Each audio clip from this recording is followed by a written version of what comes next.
I'm pushing you live now. You can begin when you're ready. Okay, Francine, are you ready? You're muted. When you so- are. Sorry, ready, okay. Excuse me. Okay, I am Ralph Engel, Chair of the Planning Board.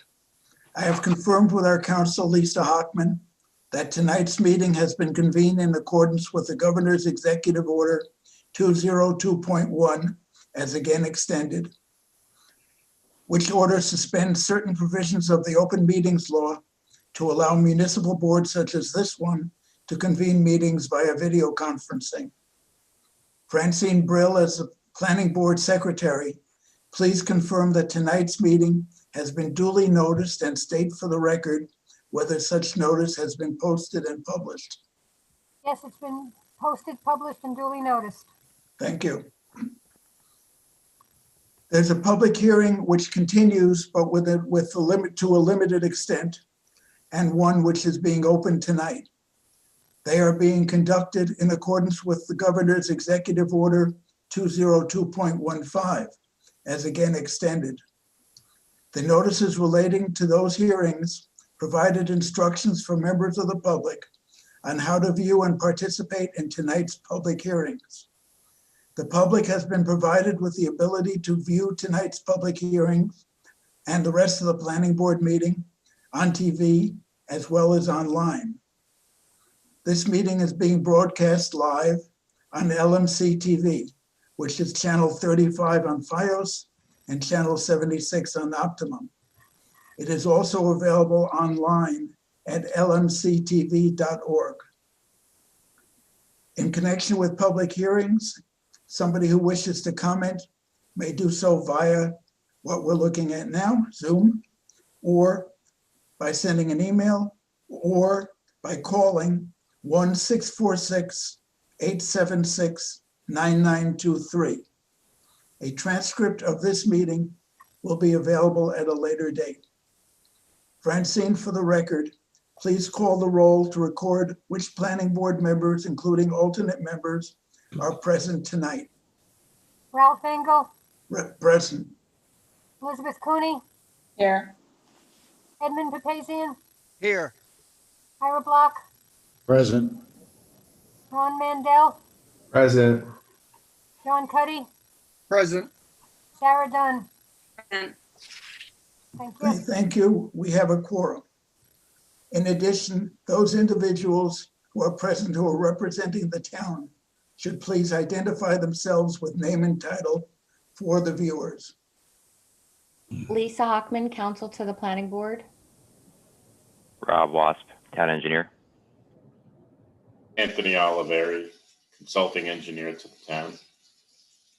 Elizabeth Atchison, environmental planner. Okay. Thank you, everybody. First item on tonight's agenda deals with reviewing and approving, if desired, the drafts of the minutes of two sets of meetings, meaning first our meeting on November 11th and second our meeting on November 17th. So let's turn first to the November 11th draft minutes. Does anybody have any comments?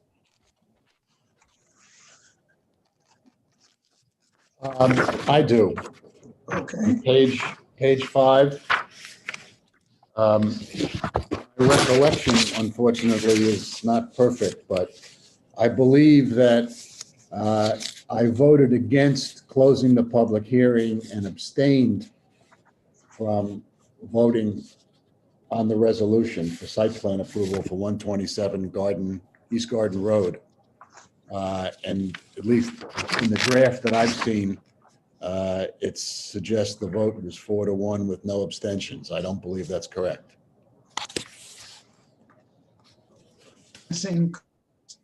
Oh, Lisa. okay. So sorry, Ira, I just got to it in my draft. So the, Well, let's let the minutes themselves are internally inconsistent. I'm pointing that out. yes, And I'm trying to resolve it correctly. And as you may recall, you and I had some conversation closer in time to when the meeting was. But I believe that I voted against closing the public hearing. Okay, And for the reasons that I voted against closing the public hearing, I believed I was unable to gather enough information to cast a vote on the resolution. That's why I abstained. okay, so I think it's correct up above the resolution, so I think Yes. we just need to fix it by a The vote recitation of, within the resolution is incorrect. It Right, wasn't a 4 to vote of 0, 4 to 1. 4 to It was 0 a vote with- of 4 to 0 with one abstention. Yeah, okay.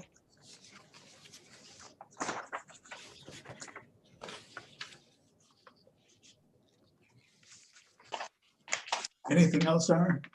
No. Anything else from anybody else? no, Then may we have a motion to adopt the minutes of the November 11 meeting as modified. so moved.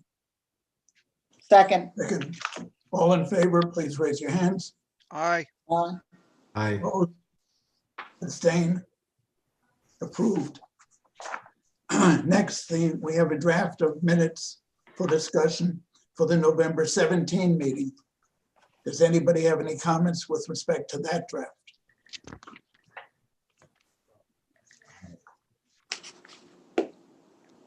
No comments? This is not a comment. It's just an observation that the street Sackett within the town, Sackett Drive within the town of Mamaroneck is spelled with 2 T's.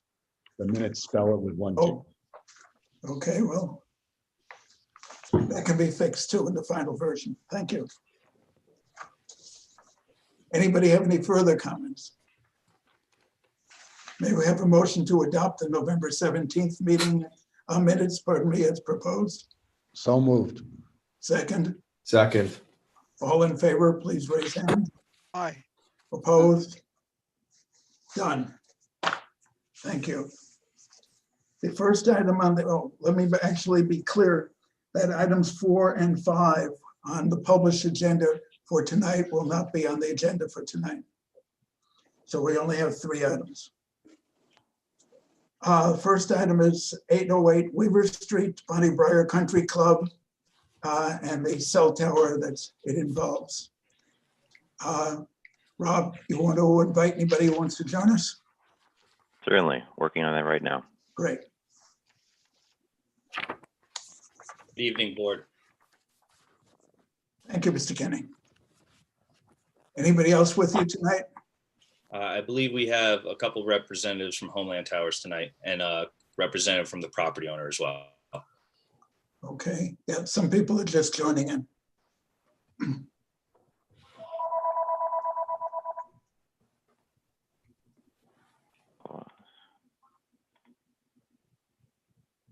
Mr. Chairman, I think the record needs to reflect that Member Cuddy has removed himself from the meeting temporarily.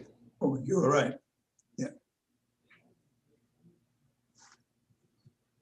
All right, David, at this point, has everybody from your team joined? I believe so. Thank you. Okay, we had a public hearing on the 17th, which was closed except for written comments. Have any written comments been received? Francine, you would get them if they happened, or Rob, you would? No new comments. Rob?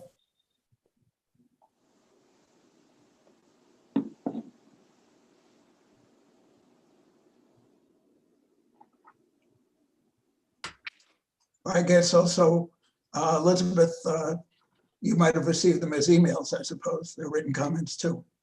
I'm looking at the public email account. There are no emails.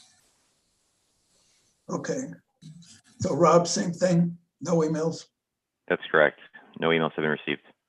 Okay, so can we now have a motion to totally close the public hearing that started, well, which was held on the 17th?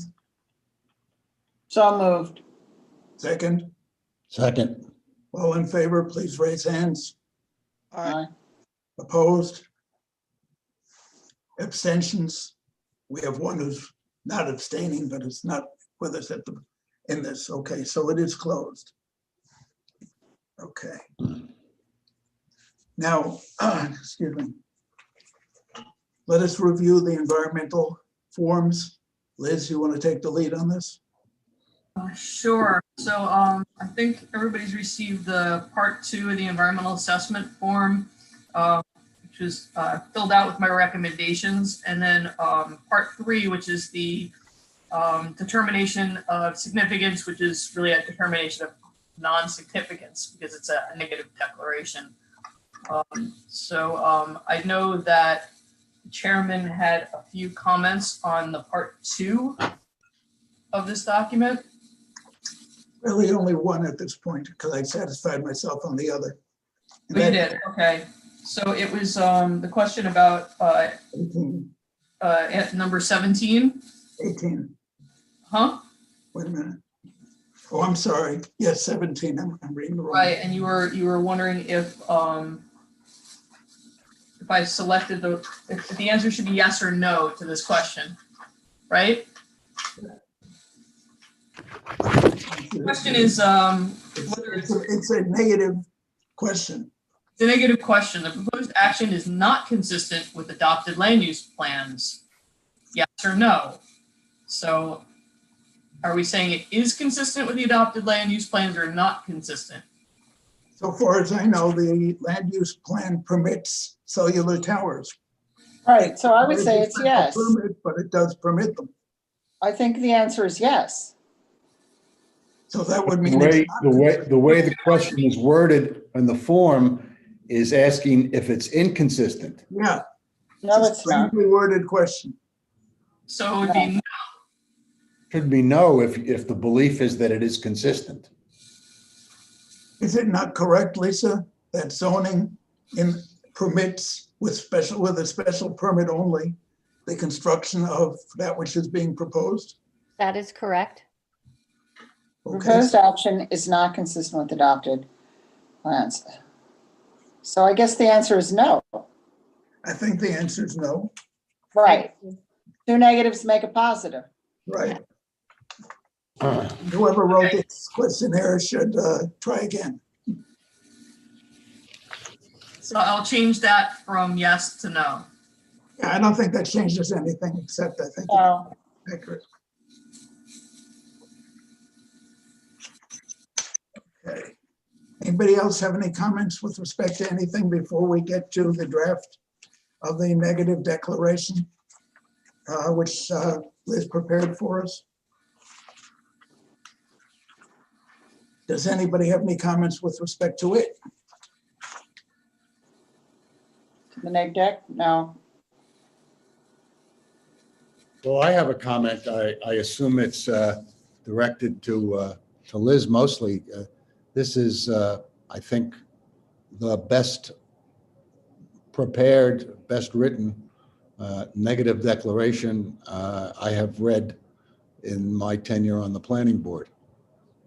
Wow. I need to do more. Which may mean I don't read too many. No, it's very well done. You're to be commended. Thank you very much. Lisa helped me a lot. Ira, would you like to propose that it be adopted? Make such a motion. Thank you for reading my mind, Ralph. I propose that we adopt the negative declaration as prepared in the form before us. Do we have a second? Second, All in favor? Adopted the motion? Opposed? Abstentions? Done. Now it gets a little more interesting. Ron, you raised, I understand. Ron here? Ron's here. Yeah, there you are. I'm sorry. Lola boxes. You raised some questions with respect to the discussion draft of an adopting a resolution which would adopt what's being proposed with various conditions. I believe some of those, since you sent your comments to Lisa, I believe some of those were dealt with in what was just circulated. So my question is, do you have any others? Yeah, thank you, Lisa and Ralph, for reviewing those. I guess just in terms of the proposed design of the monopole and the proposed kind of like stealth features. So we have the board was provided with a computer generated image of what it would look like upon completion. We're also provided with a photograph of another example of a facility they installed, which I thought looked a lot nicer than that computer generated image. There's now language in the proposed draft resolution about the color of the monopole and the branches looking at having a certain color. Is there any way we could potentially, I guess, reference a spec either on the plan or in the resolution? I guess it's easier on the plan, but is there a spec we could reference so that we know that we're getting a monopole that looks more like the photo that was shared with us? Well, if I may answer, I think that is included on the plans. So the plans do talk about the socks that are being put on there. They talk about the branch length. They talk about the branch density, how high they go, how high they start.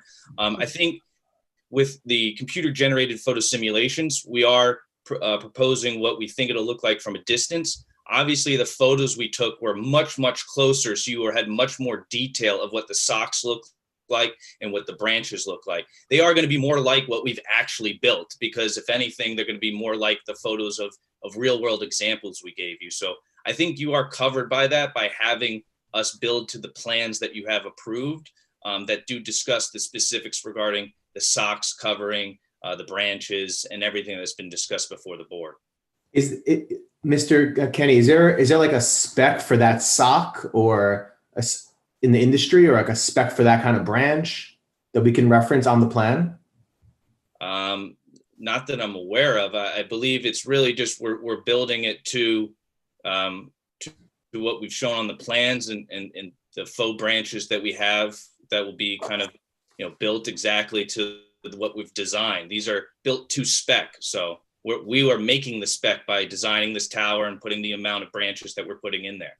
No, that part I understand, the amount and like the length and the height of when they start. I guess what I'm suggesting is, I'm sure there's only so many socks out there, right? So there's sock model 1, model 2, model 3. Can we just reference like that model number on the plan in addition to what you provided? Well, I can. The photos that you submitted from Bloomer Road in North Salem and Penny Road in Falling have those socks on them? Yes. Those are Homeland Towers facilities. So that's what we're going to put on there. I just don't know if they have a specific model sock number. No, we don't need the number. We can put language in if we're concerned substantially identical to the socks as depicted in the photos that you submitted. You don't know the photos exactly the case either. I think what was done when Lisa modified it today was to leave it to as our environmental plan look like a tree. That's I think what we're actually correct. I think as reasonable. Why can't those issues? can't those two photos be exhibits to the resolution? They're incorporated by reference. Okay. There's a lot of background noise here. I can barely hear anyone. Can everybody who's not speaking please mute themselves?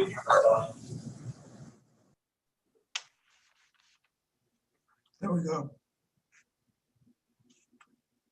Yeah, but I believe the chairman said, I think the more important, I guess, check or balance on this issue was that the actual design is still going to be approved by the town when we install it. So we can reference those two photos, and they've already been referenced as part of our submittal to the application. But again, when we propose it and we install it, we are going to have the town review that this is what was anticipated and this is what we presented. And that goes to the color as well? Correct. I mean, so you will provide a sample to Liz of the colors before you go out and order them? Correct. We'll provide color swatches with the building permit filing. Okay. And then can you confirm that on the bottom of page 7, where it begins listing out all of the plans, that that's inclusive of the, showing that the socks and everything we're talking about, that's just as a final confirmation that that's a complete list? Yeah, that lists the most recent drawings. And then if you want me to show on the drawings, I can share the screen. Yeah, I mean, the third from the last item on there, photo examples of monopoles, first 2 pictures from a facility located in North Salem, the other one in Pauling. Yeah, those were included, but then also as I was discussing, the actual drawings also discuss, that we're having painted to match, that we have the monopine socks, all hardware appurtenance painted to the match the monopine being brown at the bottom and then green at the top. But I think, again, what we stated, we'll have that reviewed by the town to make sure that it's exactly conforms to what we presented. Well, I think the issue really is their color. I mean, there's green and green, there's brown and brown. And we all want to make it look like a tree. So we will provide color swatches with our building permit filing, and so that the town can make sure that those are appropriate colors. Fine. Why don't we add in the resolution, the top of page 2 to number 2, the applicant shall submit plans, including color swatches as applicable, reflecting all conditions, etc. That's what was just proposed, so why not do what you asked? Absolutely fine. Okay.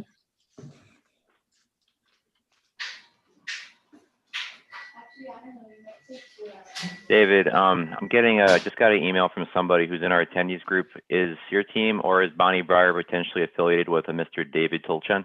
Yeah, he is the attorney for Bonnie Breyer. He should be involved in this meeting. Thank you. Are there any other comments from the board regarding the resolution? Us as the applicant, we have 2 minor requested revisions.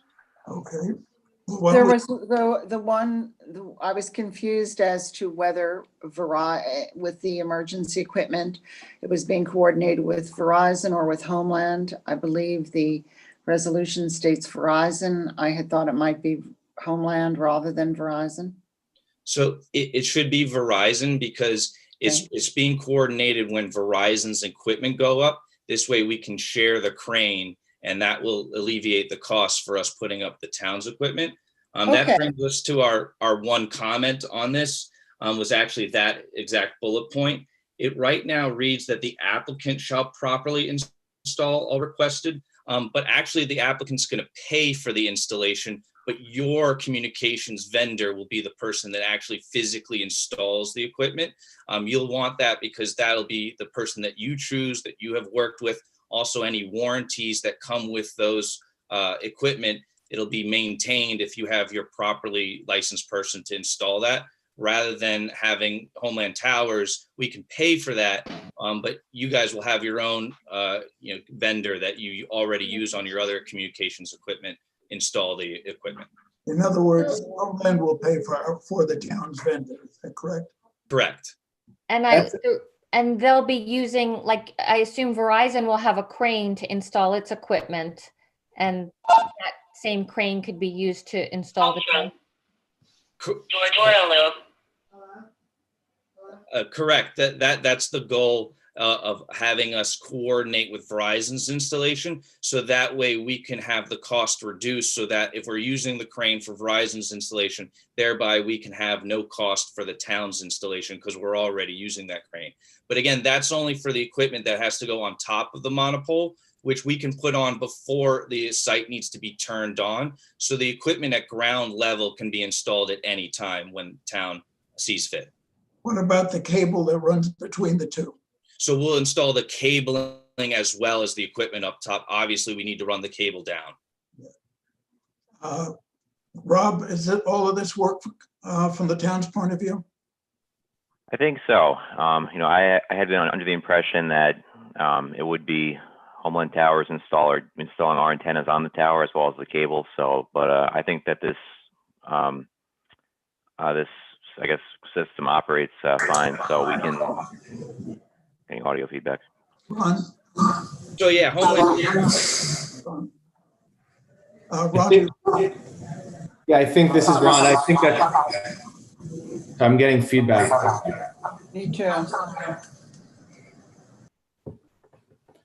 I think I'm totally fine with those comments. I guess just two things that with applicants, comments to that bullet point, just two things I wanted to raise. When I reread that bullet point, the language provided that such installation is coordinated with Verizon, it seems to me like the way it's drafted puts the burden on the town to coordinate.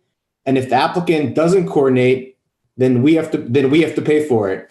So I would suggest we strike out or we rewrite this because, again, it's not our obligation to coordinate. And if they don't coordinate it, it shouldn't be our problem. We'll work with you to coordinate it. Absolutely. We're not trying to have it be as we're going to run. If I can just talk to this, David, it really doesn't make much difference if you coordinate with Verizon or with Homeland. We are managing the construction, and the Verizon will coordinate their construction with us. So it's one and a half dozen in the other, frankly.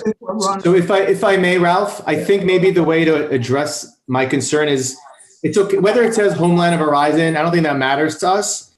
But instead of ending it with comma provided that such installation is coordinated with Verizon, it should just be a separate sentence. The applicant will coordinate with Verizon or Homeland, whatever. Put it on them, not on us. That's all. you're saying that the applicant, whether it be Verizon or Horizon or Verizon or Verizon, coordinates with the town as opposed to the other way around.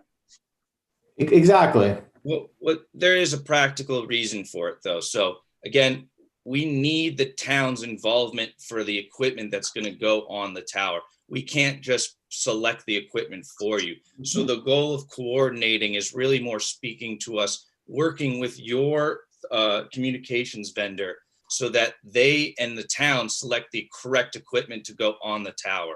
It's really not trying to say if we don't coordinate with you or if the town doesn't respond to us, we're not going to do anything. We're willing to work with the town to make this happen, but we have to work with the town to make it happen.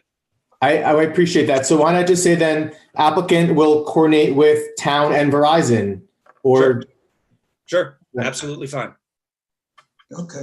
And then also that second part of the sentence where you added installation of town ground equipment can happen anytime. I understand why you broke it out. That makes total sense. I'm assuming that part also that was free of charge, right? Correct.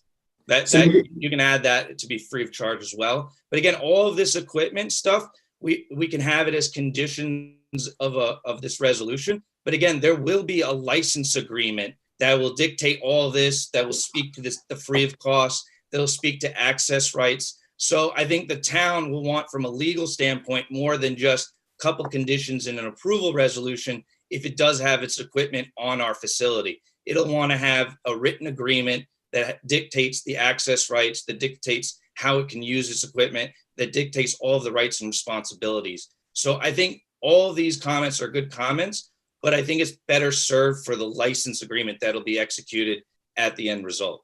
Okay, so is there a possibility that Verizon would come back to the town for some kind of reimbursement? Or are you going to pick up any costs that the town has vis-a-vis Verizon also helping with the installation?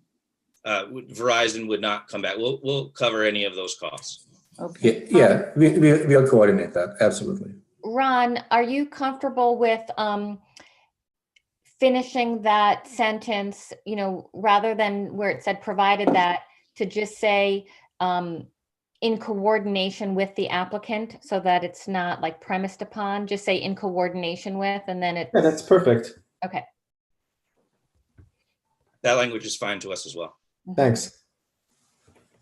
And that brings me to just my other comment, which is on the same page, bullet point number 5, the discussion of access. So the town will absolutely have access to its equipment. But again, I think this is going to be a little bit more detailed in the license agreement, So we would like to have this state that just at the end that the town shall have access to for the maintenance and repair and emergency access to its equipment, subject to the terms of the license agreement. And the license agreement will have more detail on the specific types of access. But Mr. Kenny, we cannot reasonably agree to have it subject to an agreement we've never seen. Right? We have never seen a license agreement. We don't know what that license agreement is going to say. So this is pretty broad. It doesn't have a limit. The license agreement may be more limited. I can't see how it could be a whole lot broader.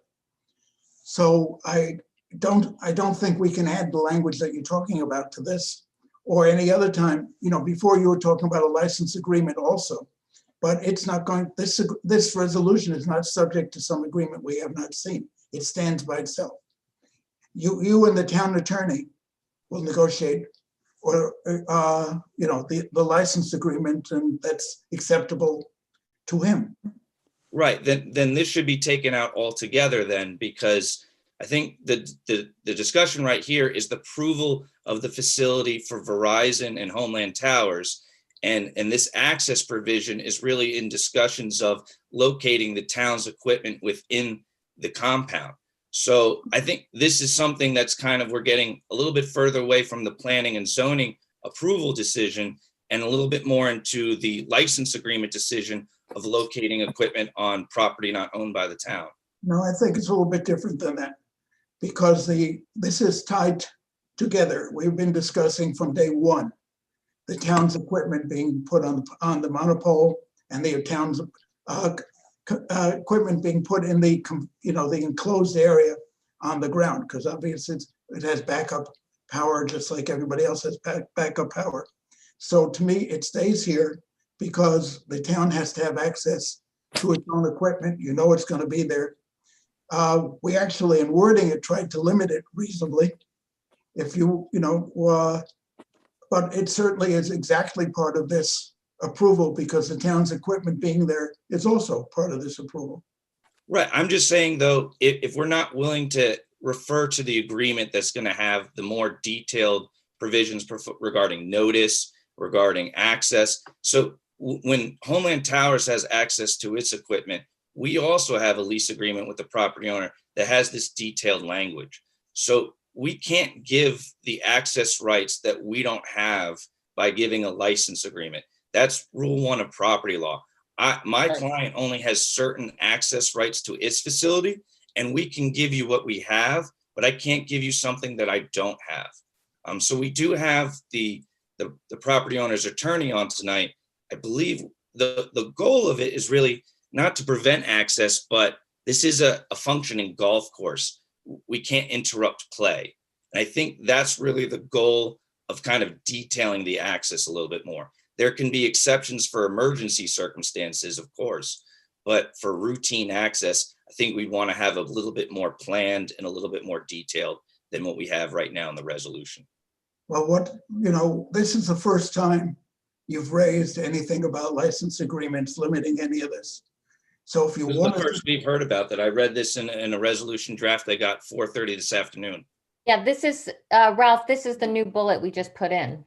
No, that I understand, but there is something else in there somewhere and I don't remember where.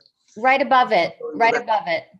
We're fine with regards to the emergency portion of it. That we understand. We can provide a key or access to that. That's not the issue. The issue, I think, below is added for the town's equipment specifically. It's referenced in that new condition. And I think that's the only point is I legally can't give you the access that you're asking for in that because I don't have those rights to give. When do you plan on negotiating this license agreement with the town? The license agreement can be negotiated with the town at any time. Oh, it hasn't come up yet. First, we have to have the tower up, and with the approval of the tower, then we have the rights to negotiate a license agreement. Right.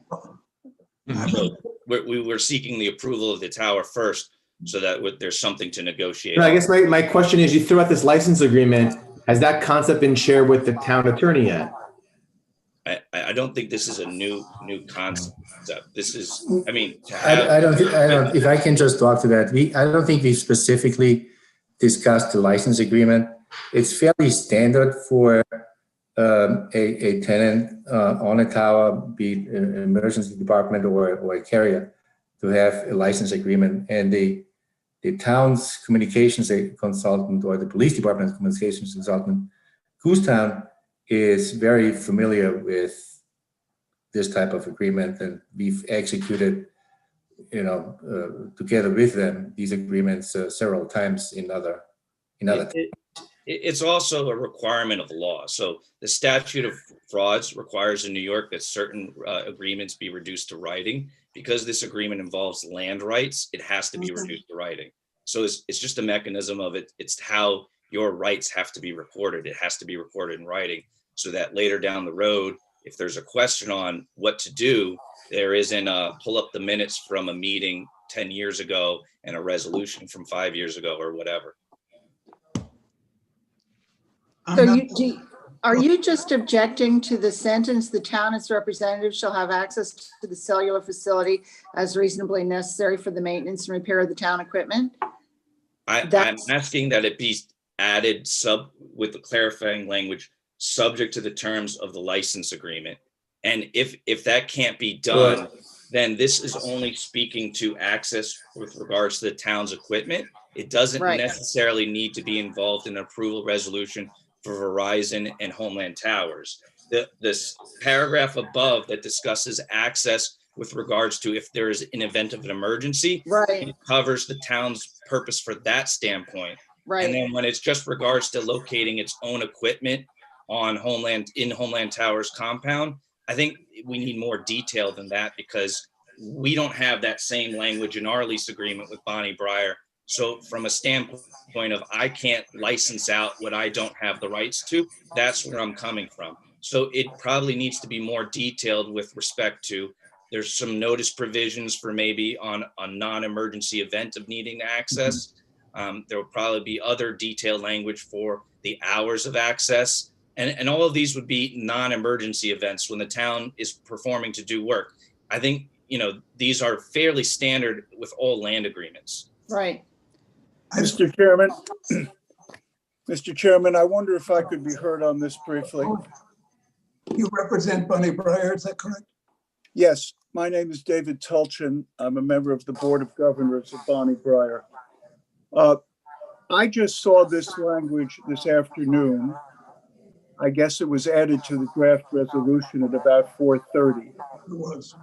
And the sentence in question seems to imply that the town can get access to Bonnie Breyer's property as it wishes. That's obviously not the case. If this language is somehow deemed essential to the resolution, then I would request that a sentence be added indicating that access to the cellular facility through Bonnie Breyer property may be obtained only with the prior written consent of Bonnie Breyer Country Club. There's not the slightest chance. But if what you want is, what both of you want, is that this starts off with subject to the provisions of the agreement between Homeland and Bonnie Breyer, that I could understand. So whatever it is, that is, but the town is not coming to Bonnie Breyer every time to get prior consent. That I think that what you just said is correct. I think, yes, that it's, I think we can live with that, or add that it be subject to the conditions of the agreement between Homeland and Bonnie Breyer. Because we have a very... Excuse me, but why is that even necessary, Mr. Kenny? Doesn't Homeland and Verizon and anybody else who's co-located have an absolute right under the lease agreement between Homeland and Bonnie Breyer to go there? No. What do you need to do if you think you need to go look? You need to go on the Bonnie Breyer property to examine something. We have 24/7 access for emergencies. Right, that goes without saying. But then for routine maintenance, we typically do it when the club is closed on Mondays. So we work with the club. If we do, That's what you do. I'm asking what you have the right to do. That's why. Well, I'm- let me, that's what we have the right can I to do. address That's that, in the Mr. lease. Block? Yeah. go Our ahead. lease agreement is very specific on this point. As Mr. Wimmer said, in the event of a true emergency, of course, there's 24/7 access. In other circumstances, the lease is very clear. For maintenance of the facility, Homeland Towers can get access only on Mondays or, in the case of holiday weekends, on Tuesdays to the property of Bonnie Breyer. We would not have entered this lease without that provision. Our club is closed for golf, not for other purposes, typically on Monday, unless there's a Monday holiday, in which case it's Tuesday. And we wouldn't enter into a lease that causes massive disruption to the golf course. Of course not. So, Mr. Chairman, the language that you suggested, subject to the lease agreement between Bonnie Breyer and Homeland, is perfectly fine. What if the lease changes though? Then we have to be bound by whatever changes you make. Well, whatever you do, I respectfully would say the planning board does not have the power, again with respect, to take Bonnie Breyer's property. Right. Our agreement to lease a very small area of about 1/10 of an acre to Homeland is very specific about access. And again, we wouldn't agree to any lease without those restrictions. All right, suppose we then make it subject to the agreement as it exists on the date hereof. Then if you guys change the deal, this is still where we are. I think you have to make it from a legal standpoint, subject to the agreement between Homeland Towers and Bonnie Breyer, because again, it relates back to, I think we can only give you the rights that we have, and those Right. rights are always subject to the agreement. No, if you decide to give up some of your rights, that does not get us to give up some of our rights, because they are being, your arrangement is going to be subject to the rights of the town in accordance with all of this. So Not as to the lease what property. the deal is now between Homeland, I assume it's Homeland, not Verizon, Homeland and Bonnie Breyer is what the deal remains. Okay. Right. I don't see this changing. I think that this is a fairly restrictive access. I don't see it changing. But again, I don't either. So that's fine. I think again, the point is that the access that Homeland Towers have, you just heard from the attorney from the landlord, is just limited to for only routine maintenance. There's unlimited access for the emergency, and we're willing to share that access rights with the town. But again, I think it's just coming to when we have planned maintenance. This is a functioning golf course, and we're respective of our property owner to plan that maintenance on the timeline that fits with their golf schedule. I think that's the only thing we're trying to do here. And I think the language that's previously been discussed would work. Except for two things. If I understand correctly, getting a vehicle from Weaver Street to where the tower is somehow or other requires interrupting the golf course or the flow of golf on the course. Is that right? Yes. Okay. People But if don't you're not play, using it on the day when the golf is going. right, but people don't play golf at 1 a.m. in the dark. There may be some need to get there that's not, quote, emergency, close quote, but it might be convenient. Your argument that you don't want the club to be interrupted makes sense, but the clause that you negotiated with Homeland may be much broader than is necessary to accomplish that. But they're stuck with that clause anyway. I That's what think that's what they've got. They've negotiated the agreement. So we're left with what they've got. And I think I from a practical standpoint, I don't agree, Liz. It's to the club's interest to have this approved. And so they can make a concession, not necessarily in favor of Homeland, but in favor of the town. Then we have to get into a separate agreement with the club. Yeah, I mean, our And then resolution. you're holding up this particular resolution. It's, I think, you know, if there's a one-off where you have to go at 1 o'clock in the morning, you call the club and ask them if you have to go at 1 o'clock in the morning. Generally, we're not going to have people going and doing maintenance at 1 a.m. I agree with you, but there must have been some, I didn't propose the language. You didn't propose the language. So I would like to know. And I think the reason the language was agreed to is because if something needed to be done at 1 o'clock in the morning, I'm fairly certain you could classify that as an emergency. Yeah. Again, what we're discussing is that when you can plan the work, if you can limit the planning to not interrupt the play on the course. That's literally the only purpose of I follow you. I'm asking whomever, Lisa, you incorporated the language. Where did it come from? Who was the proponent of it? I drafted this after reading comments from Ron Mandel. And after discussing those comments with me. Yeah. I think though that it says in the resolution that the town stuff is considered emergency equipment. I mean, so anything related to town stuff is an emergency. No, it that's is not not. true. No, I don't, if you want to, you know, oil the generator, that's not an emergency. No, I agree with that.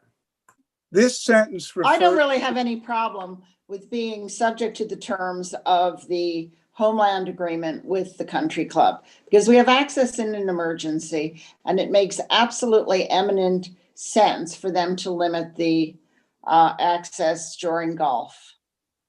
This is not a problem for me to make it subject to that agreement. And by that agreement, it's the lease. We're saying it would be Correct. subject to the applicant's lease of the property. Right, but the lease between the Bonnie Briar and its Homeland, I think. Right. Yeah, I would just say subject to the applicant's lease of the capital P property. Okay, yeah, that too. I think that protects the club, that protects the town, and it protects Homeland. And we appreciate you working with us on this language. What happens when you have so many lawyers on the planning board? Okay, anything else? Well, so what are we putting in there? We're gonna preface that with Subject other to- than in exigent or emergency circumstances. We have, the emergencies are covered in the prior paragraph. And also the license agreement will state that you have 24/7 access for emergencies. So it'll be belts and suspenders. So Ira, the only change I propose right now is just to introduce the phrase subject to the applicant's lease of the property for the new bullet point. Where is the language about emergencies? Up the bullet point right above.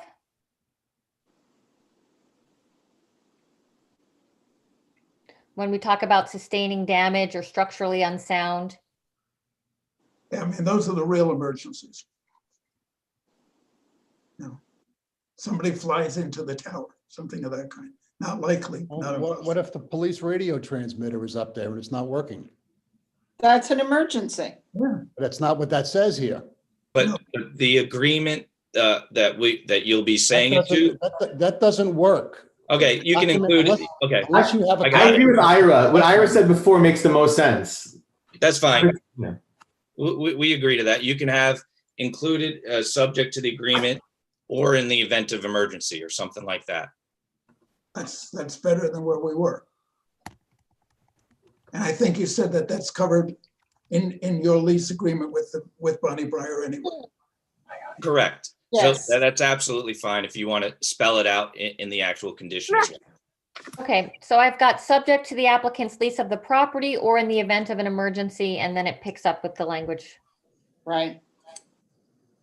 Can we all live with that? Yes. Okay. Mr. Kenny, anything further? Your end. No, those were our only comments. Okay, anybody else on the board? Have any- And Ron, did you get through all of your comments? Yeah, everything was addressed. Thank you. Okay, since we have already closed the public hearing, we don't have to invite the public to this. One thing that unless anyone objects, that I would change and not waste the board's time with it now, is to find a way to enumerate or letter the different bullet points so that when this is referred to in the future, it's easier than counting up the bullets. So I would just add letters or numbers, whatever seemed to make the most sense. That's the only non-substantive change I would make. That would be great. It would have made it easier Yeah. too. Okay, I assume nobody's opposed to that. So may we have a motion to adopt the resolution as modified as we've just discussed? So moved. A second, Second. all in favor, raise hands, please. All opposed? Any abstentions? Thank you. We thank the town and the planning board throughout this process for working with us, and we're really happy with providing this, filling this gap in this service. Thanks. Just please get it up and operating like tomorrow. Yes, Do our best. thank you. Okay, thank you. Dean, who do you have as making and seconding that motion? Francine, I wasn't sure. That's why I was just going to ask. Okay. who did seconded? I did the first and the second, and someone else did the first and the second. Yeah, I know. I put you as the first. So who else? Liz did it. Liz did it first, and I did it And second. you did second. That's what I thought, but I wasn't 100% sure. Thanks, Ed. That's fine. Now we can invite our missing member back. Thank you. Okay, the next item on the agenda is 112 North Chatsworth Avenue. This is a public hearing, which will be open this evening.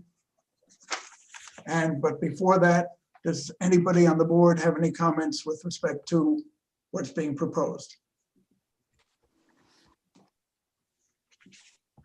Okay, and then can we have a motion to open the public hearing, please? So moved. A second? Second. All in favor, raise hands, please. Aye. All opposed? Public hearing is open. Since the board members have already spoken, are there any members of the professional staff who wish to say anything with respect to this application? Okay, can we then see if there are any members of the public who would like to join us? And Okay, also the applicant, of course. But if nobody from the public is going to join us, then the applicant doesn't really have to make a presentation that we've already seen. Okay, at this point, anybody who's in this meeting as an attendee, if you wish to speak on this matter, please use the raise your hand feature, and we will enable you to speak one at a time. You can also send your comments via email to the email account shown on my tile, publicqc@townofmamaroneckny.org, and we will read the comments into the record. I don't see any hands raised at this time. Okay, just to be clear, Anthony, have the points raised in your memorandum of November 5th been dealt with? Yes, I went through the revised plans, and all of my items have been checked off. Okay, great. Now, we did receive a letter, which I believe all the planning board members have seen, from Mr. Orsino. Yeah. Okay. And we also received an email from a Mr. Silbershire, I guess it's pronounced.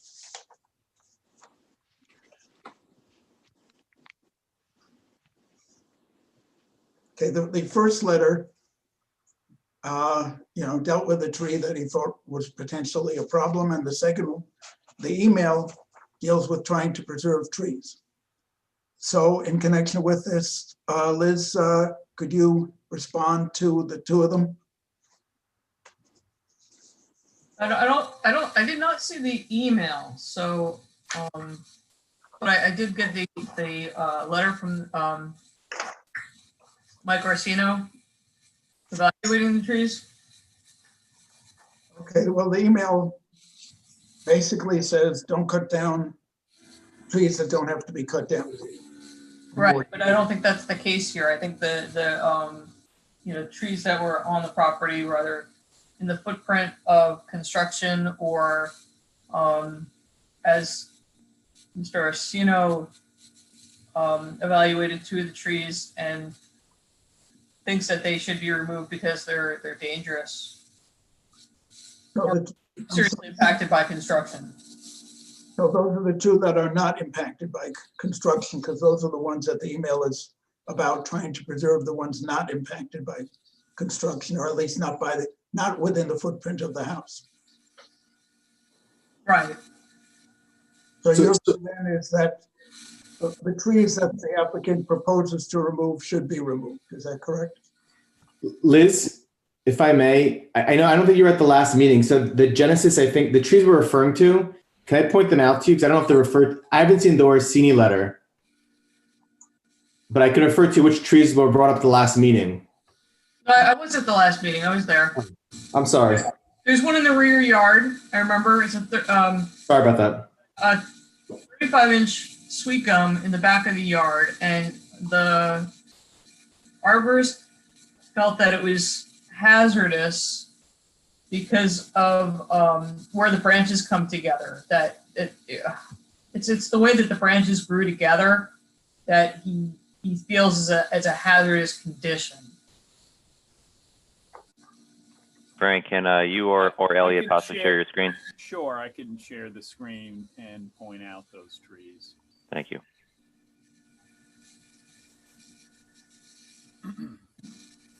Here's the landscape plan. So the tree we're talking about in the rear is this one that which I bubbled the note to identify it as one of the trees that the arborist reviewed. And this one, he felt very concerned. And the letter also describes how he was a bit surprised that it hasn't come down yet. So we really don't want to gamble with this tree in the rear. And the one in the front, he also identified as having fractures down low. It's adjacency to the structure. He also feels this tree is dangerous and definitely will not last during demolition as well as construction. These are the two trees you're seeing bubbled, this one here in the front and this one in the rear. We are taking precaution to protect this 32-inch diameter beautiful tree in the front, which I think has the most impact on the streetscape. And we're far enough away and we're providing the protection, and that tree will be preserved. Yeah, for anybody who doesn't have a copy of the letter, that is what the letter says. Mm-hmm. Yes. Ralph, at this time, we do have somebody who's in our meeting attendees group who has raised their hand if you want to let them speak. Please do. Okay, I'm going to be allowing Evan List. You're going to be enabled. Please let us know once you're set up with your microphone. Thank you so much for allowing me to speak. Can you hear me? Yes, thank you. I appreciate it. First time zooming in on one of these. I am actually the neighbor to this property at 114 North Chatsworth. And so I certainly have a bit of a stake in this new property. We're, surrounded by a lot of turnover, and some of it's very exciting. This is one that we're certainly excited about. I think it does bring a lot of added value to the neighborhood and the street. I think the trees in question, certainly I agree with the town's assessment that the one in the front is actually, the front one, the 32-inch, I think you referenced, it's beautiful. I think that one deserves to stay and live a long and happy life.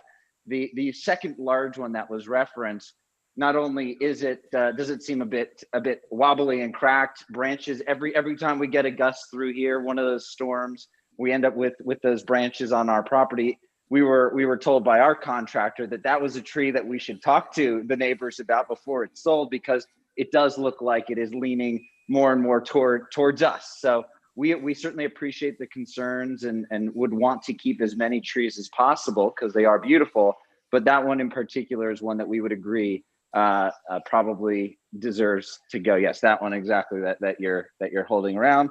And the ones in the back, you know, obviously they're in the middle of that yard. And so I don't pretend to be an architect or a designer, but if they need to go, you know, we certainly won't stand in the way of what it looks like going to be a great project. And would love to see more photos and depictions of what they're planning. But from what we're seeing here, this looks pretty good. So again, thank you for a minute or two to speak, and have a good one.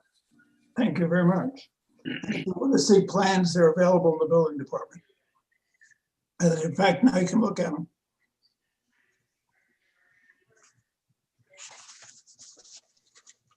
Is there anybody else from the public who has indicated a desire to join us? Not at this time, Ralph. Okay, Liz. And Francine, I forgot to ask this on the record, but can you confirm that this was duly noticed? Yes, it was. Thank you. Okay, Liz, any emails? Oh, I don't know. There are none. Okay, so does anybody have anything further to say before I ask for a motion to close the public hearing? Francine, can you confirm that all the required referrals were made? Yes, they were. Thank you. Were any comments received? No. Okay, may we have a motion to close the public hearing, please? So moved. Second,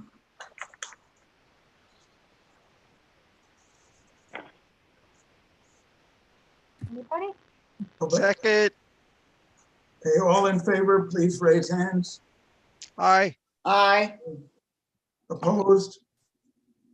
Abstentions? Public hearing is closed. Now, we were given, for discussion purposes, a draft of a possible approval resolution. And well, let me ask a question actually of the developer, and that is, do you anticipate any rock removal? No, we don't anticipate any rock removal. Okay, and you are aware that there's a town moratorium in effect at the moment? Yes. Okay. Has everybody had a chance to review the draft resolution? Yeah. Okay, does anybody have any additional conditions they want to add? No. Okay, I just have one change myself, which is in paragraph F on the third page.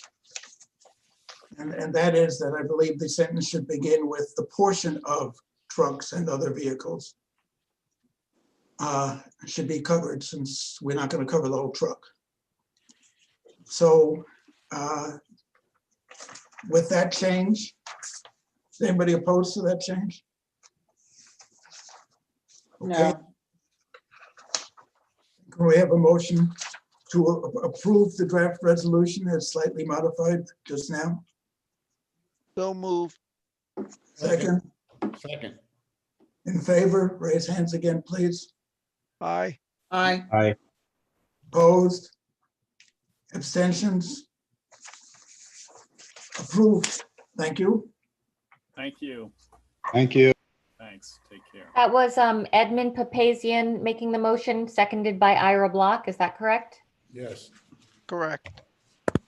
Okay, we have one more item on this evening's agenda, which is the Petco store at 1275 Boston Post Road.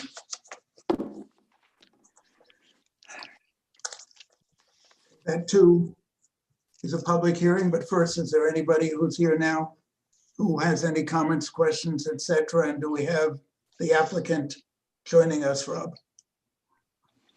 Yes, we have two members of the applicant team joining us right now. Good evening. Thank you very much for joining us. And we're missing one more, right? Yes. Yes, he's here now. Okay. Good evening. Okay, what we have here is basically a request to renew what was done before. The only, I believe there was Liz, is it correct? Lisa, is it correct that there was a modification in language regarding hours? Not operating hours, but delivery hours? Or am I mixing this up with somebody else? Meaning item. Yeah, that was something we spoke about with Rich. But I don't know if he meant it. I can't remember if it was this or something else. That did come up on Peer Plus. Yeah. But we didn't change, we didn't change. Oh, that was about something else. That was about that was about the shopping center across the street. Oh, okay, fine. Thank you. So, okay. So to save you having to make a presentation that may not have to get made, to anybody who's here now who has any questions before we open this to the public? Ralph, I was just going to add a comment for the board's info that engineering did a site plan check last Friday, December 4th.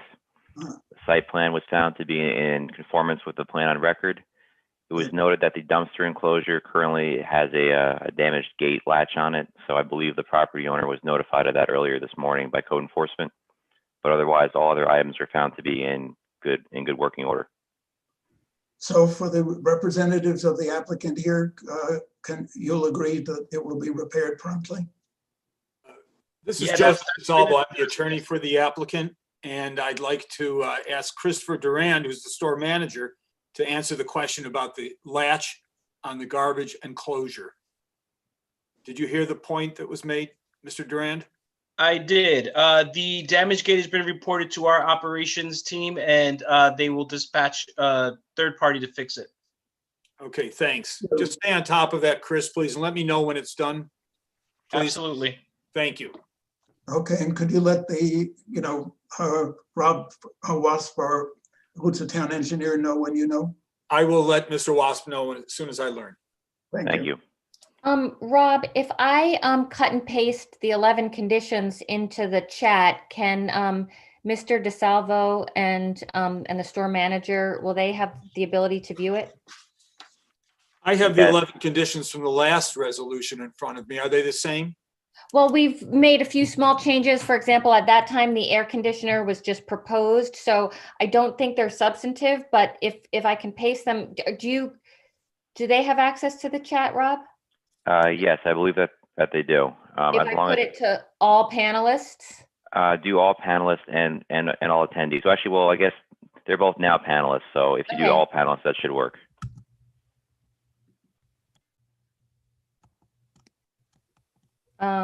Maybe it's too much. Let me try that again.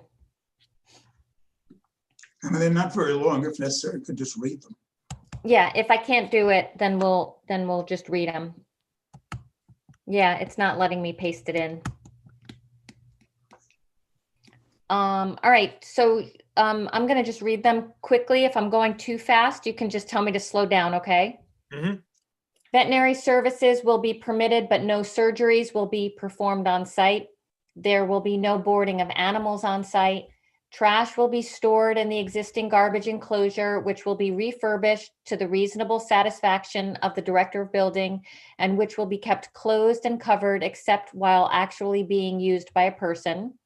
Deliveries Lisa, just to comment on that, the title director of building should be replaced globally with building inspector. Thank you.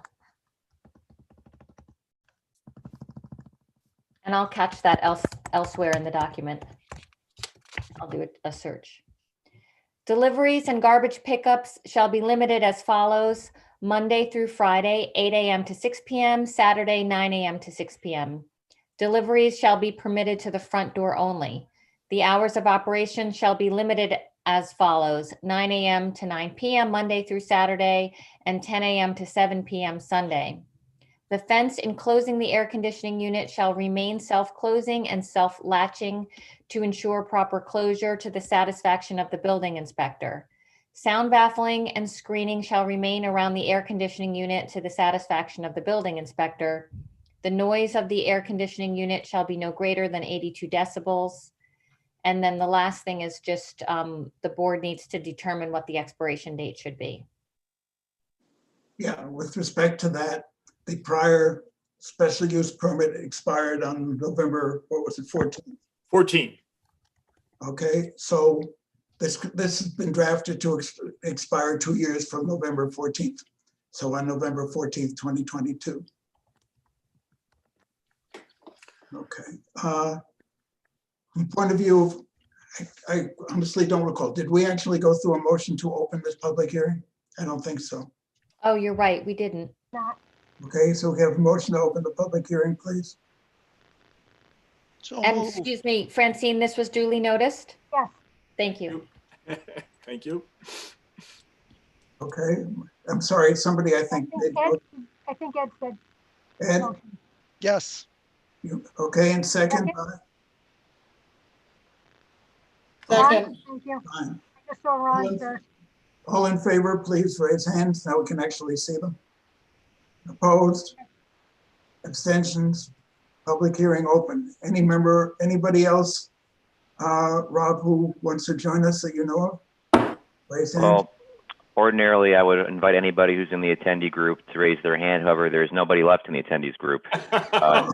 If you are watching the meeting online, whether it's on YouTube or on the cable TV channel, you can always send an email to publicqc@townofmamaroneckny.org.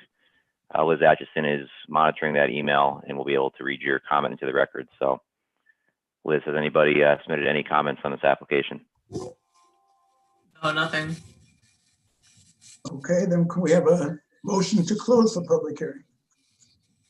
So moved. Second. In favor? Opposed? Abstentions? Okay, can we have a motion to adopt the slightly modified resolution that we just went through? So moved. Second. In favor? Opposed? Abstentions? Thank you very much. Thank you all. Good evening. Okay. Thank you. Good evening. Yep. Enjoy. All right, that's our agenda for this evening. Mr. Thank you for Chairman, joining us, Sabrina.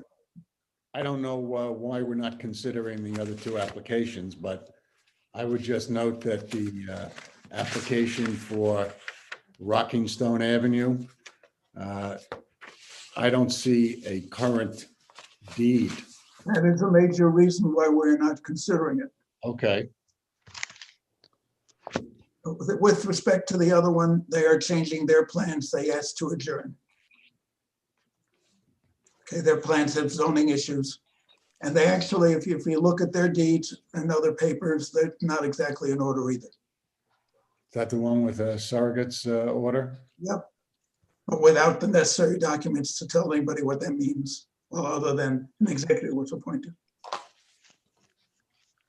Anybody have anything else for this evening? And we don't need a motion to adjourn, so we're just adjourned. See you all shortly, and happy Thanksgiving to everybody. Thanksgiving. Happy holidays. Happy Holidays. Sorry, wrong holiday. Hanukkah and Christmas. Francine, am I back in good stead? Can I be on the email distribution list? I have no idea what happened. You were on one part of it. When I switched it over to send an email, it lost you. I think you're on.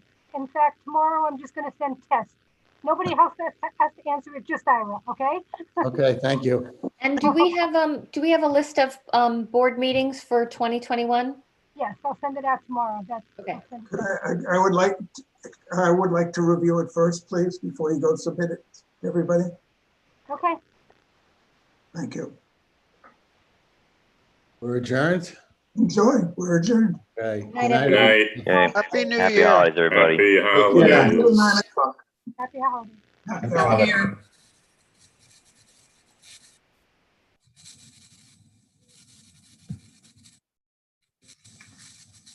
Thanks, Rob. Happy New Year.